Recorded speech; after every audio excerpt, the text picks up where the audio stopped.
I just wanted to do a little update on everything that's been going on in my life. I haven't updated in a long time, and the last video I made, I was like, I'm gonna upload in about a month or something and update you all, and that month turned into like, I want to say like 6 months, so I'm updating you now after the madness of second semester student teaching is done, and kind of update you about where I am. So I finished student teaching in 3 weeks and I'm done. So it's really crazy. It's pretty much going to be it for me. I have 2 Fullerton classes left, so 2 university classes, and then I'm done.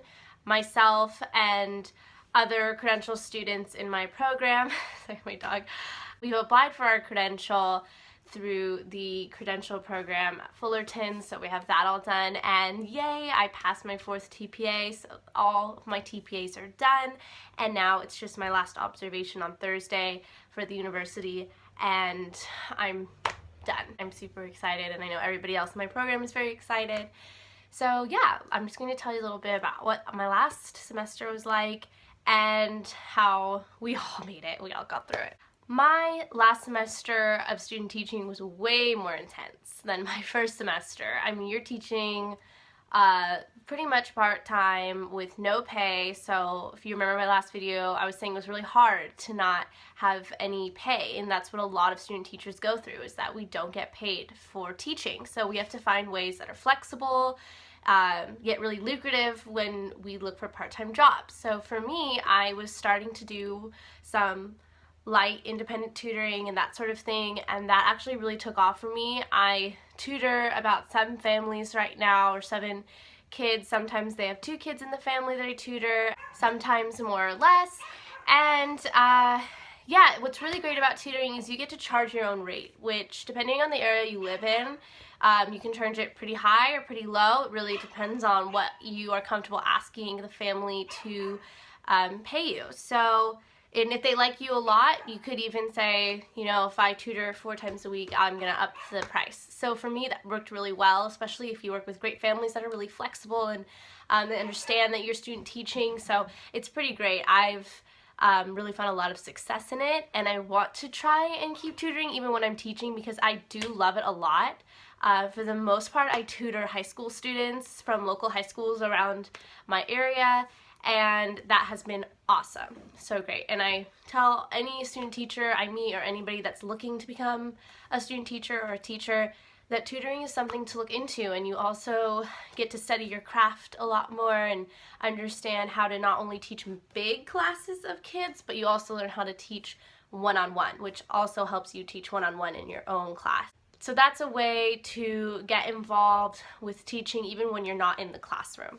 So the last TPA we had to film ourselves, and for anyone that's doing the video portion of the TPA, I just have like a few suggestions for you that I found really helpful. So the first suggestion would be to always plan your TPA out. So for me, I would say, okay, like I'm going to do 2 questions a day for my TPA. And if you don't know what a TPA is, everybody that is going to become a teacher in any subject at all, even for elementary school kids, they have to do a TPA, and that stands for Teacher Performance Assessment. I kind of go into it more in my last video, but you have to do 4 of these, and one of them, the last one usually, requires a video, so you have to videotape yourself teaching.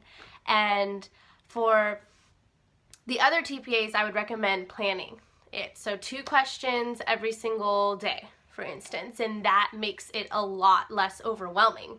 I know some of my fellow credential students wait until like the last 2 weeks to do it, or maybe the last week to do it, and I give them props for that because I could not do that. I work really well with planning. I don't do really well with stress all at once like that, so that might work for them, but for me, doing 2 questions every day about a month and a half before it was due was fine, and I got everything done. I was calm. I was able to reflect on my lessons and kind of cultivate my answers more easily than, say, doing it all at once when it's like just a big jumble of things. So that really helped me. As for the video portion, this was a little tricky for a lot of the credential students that I talked to, just because when you're videotaping something on your phone, you have to transfer it into the program where you submit your TPA to the state, and that part got really tricky. So for me, I lucked out on this, but I'm just gonna give the suggestion to you and you can take it or not. I recorded straight on my Mac, so I just set it up like this. I filmed it on a cabinet, and then I could upload everything straight from my laptop, and that worked seamlessly. It probably took me 15 minutes tops versus the 3 hours that I know it took some people to upload, which is crazy, so if not longer, maybe 6 hours even. That was like the longest one I heard.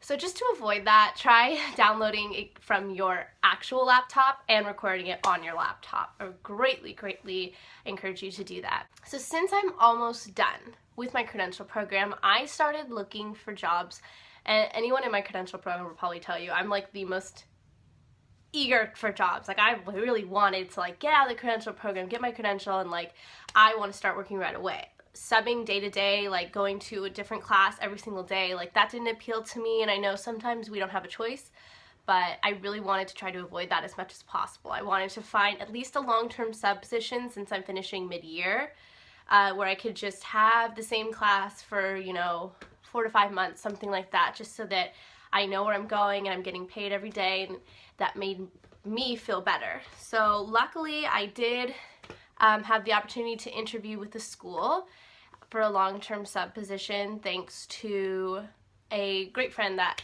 let me in, or let me in the know, so that was really nice.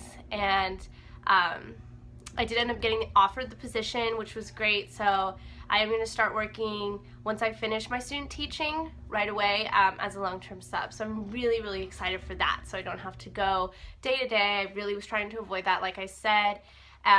And it will be in a middle school, and right now I'm student teaching at a high school, so I'm really excited to experience the differences between student teaching and teaching kids that are high school at-risk youth, 10th and 11th graders, versus a private school that I'm going to be teaching at when I stop student teaching. So I feel like the differences are going to be really interesting to me to see where I want to end up working when I'm looking for my full-time job in March. So that's when I'm going to start looking, March, April. So yeah, I'm really excited for that, and there's a lot of things going on. The storm has died down now, and TPAs have been submitted, and I see the light at the end of the tunnel. So 3 weeks left, and I'm gonna miss my kids a lot. And I say my kids, I don't have kids, but my students, I'm gonna miss them a ton. And my master teacher and everyone has been so great to me. I've had such a great experience student teaching.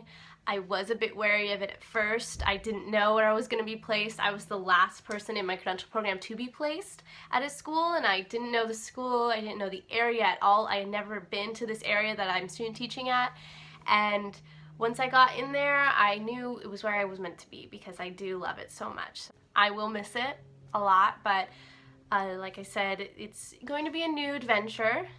Moving on from student teaching, I'm really excited to start working full-time and see what the world has in store for me, I guess, because I've been doing school my whole life, straight out of high school into 4-year university, straight into the credential program for a year, and now I'm free and I'm going to be doing my own thing, working, teaching, so I'm very excited for that. But yeah, that's the update on my life. Just a few tips and tricks for you, and if you have any questions about credential program or English teaching, put it in the comments and I'll try to answer it. But this is more of an update, if anything, for like my friends and family and anybody else who wants to know about student teaching. And if anything, you know, I can look back at this and see how far I've come. And that's why I like to videotape myself talking to the camera. The last thing, if you have any questions specifically for me about things that I've experienced in student teaching, things that you might not be sure of, ask me and I will film a different video and try to let you know more about that if I can.